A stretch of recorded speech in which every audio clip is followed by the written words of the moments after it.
Bienvenue dans cet épisode. Aujourd'hui, je vais te parler d'un être qui peut produire du café et qui sent le popcorn. T'as craqué, non? Non, pourquoi?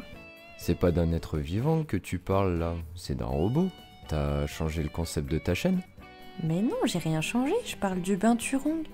Du bain tout quoi? Non mais je comprends rien à ce que tu dis aujourd'hui. Je vois. C'est normal, il est pas très connu, mais ouvre-toi l'esprit et suis-moi jusqu'en Asie pour découvrir cette merveilleuse créature. Ah ouais, bon c'est parti alors.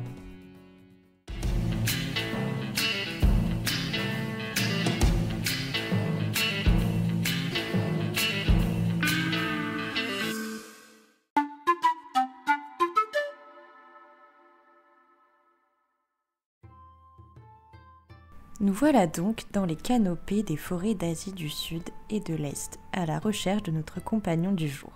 En attendant qu'il pointe le bout de son nez, laisse-moi te parler brièvement de Thomas Stamford Raffles. Stamford était un fonctionnaire colonial britannique qui s'intéressait beaucoup à la zoologie et à la botanique. Il a d'ailleurs pu compléter ses connaissances grâce aux voyages et séjours effectués en rapport avec son travail sur l'île de Java, en Malaisie ou encore à Singapour.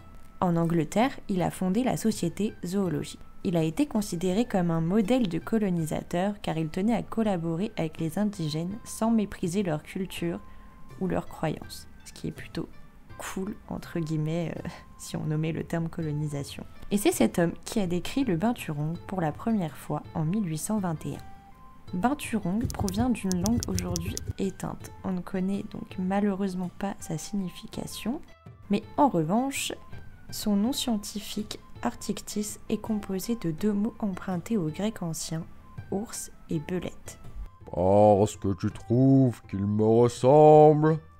Pas forcément, mais je trouve pas qu'il ressemble à un chat non plus. Quel est le rapport? Il est aussi appelé chat-ours. Non, mais c'est n'importe quoi. Je ne te le fais pas dire. Bon, vous avez fini tous les deux là? C'est quand même pas ma faute si nous, les humains, on aime bien trouver des ressemblances. Qu'est-ce que vous voulez que je vous dise? Bon, on en était où? Ah, regardez, le voilà! Le binturong est le plus grand animal de la famille des viverridés, dont font aussi partie la civette ou encore la génette. Cet animal peut mesurer entre 60 et 100 cm, avec une queue pouvant aller jusqu'à 90 cm. Elle est d'ailleurs préhensile, c'est-à-dire qu'elle peut s'enrouler autour des branches et il peut s'accrocher avec. Et même si grâce à elle c'est un bon grimpeur, il ne peut cependant pas sauter de branche en branche à cause de son poids. Et oui, il pèse entre 9 et 20 kg. Le binturong est l'un des seuls carnivores à pouvoir s'accrocher aux branches avec sa queue, le kinkajou en étant également capable. J'ai bien dit carnivore, mais seulement à cause de sa dentition, car le binturong n'est pas un prédateur. Il est omnivore et se nourrit majoritairement de fruits.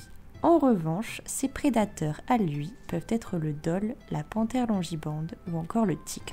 S'il arrive à s'en protéger, il pourra vivre entre 18 et 20 ans.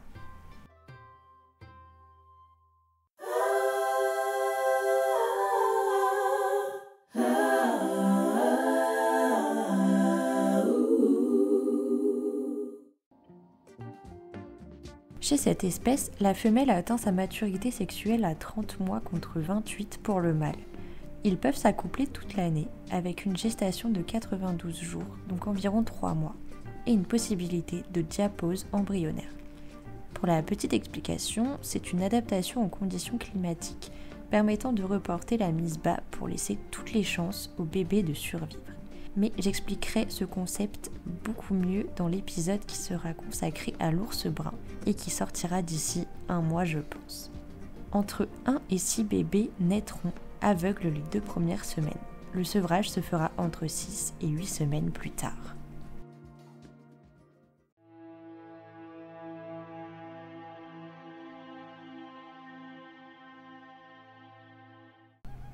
Le binturong est menacé puisqu'il est considéré comme vulnérable. Sa population aurait en effet diminué de 30% depuis ces 18 dernières années, selon l'UICN.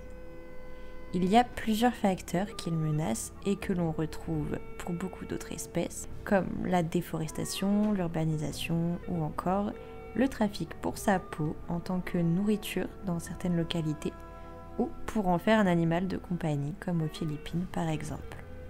Il faut que je vous parle d'un dernier sujet qui ne menace pas forcément sa survie, mais en tous les cas son bien-être. Et pour cela, je vais te poser une question. Est-ce que tu aimes le café ? Pourquoi je te demande ça ? Parce que cet animal est bel et bien capable d'en produire. Laisse-moi t'expliquer. Ah mais c'était sérieux du coup ? Oui, c'était pas une blague. Mais bon, tu te doutes bien que le binturong ne s'est pas réveillé un beau matin en se disant « Tiens, je me ferais bien une tasse de café, moi !» Lui, non. Mais les humains, le jour où ils ont compris que cet animal pouvait produire des graines de café, ni une ni deux, le marché était lancé. Et c'est comme ça que des binturongs et des civettes, parce qu'elles peuvent le faire aussi, sont gardés en cage et gavés de fruits du caféier pour pouvoir faire ressortir les graines intactes et torréfiées. Pour comprendre un petit peu mieux ce processus, je te laisse regarder l'épisode sur le tamarin pinché, où je t'explique la dissémination endozoochorie. Je te laisse aussi checker mon compte TikTok où je mets quelques vidéos explicatives des concepts comme celui-ci par exemple. Alors ça peut paraître dégoûtant, personnellement j'aurais pas envie d'en boire, mais le café Kopi Luwak est considéré comme un produit de luxe. Je te laisse deviner son prix. Une idée ?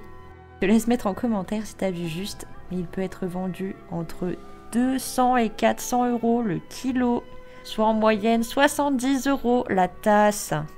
Ouais, mais alors pourquoi est-il aussi cher ? Eh bien, cela est dû à sa rareté et au fait qu'il soit compliqué à produire. Tu m'étonnes, surtout qu'il n'y a pas grand-chose à faire, mis à part mettre des animaux en cage et les exploiter, du coup.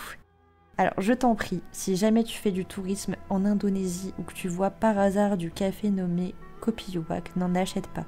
N'encourage pas cette pratique, s'il te plaît. C'est quand même fou, je trouve, que l'on puisse mettre à notre profit une caractéristique incroyable qui permet de disperser des graines et de pouvoir recréer la vie. Mais bon, heureusement, cet animal commence à se faire de plus en plus connaître et donc à être protégé comme en Malaisie. Je te mets comme d'habitude les liens d'associations visant à sa protection en description.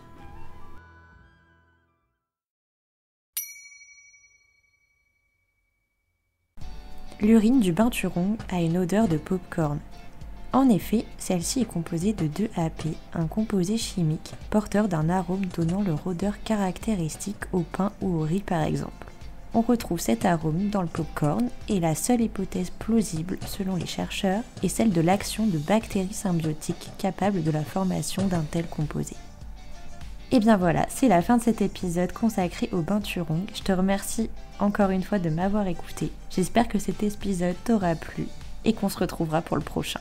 N'oublie pas de t'abonner, de partager et de liker et de prendre soin de toi. À bientôt!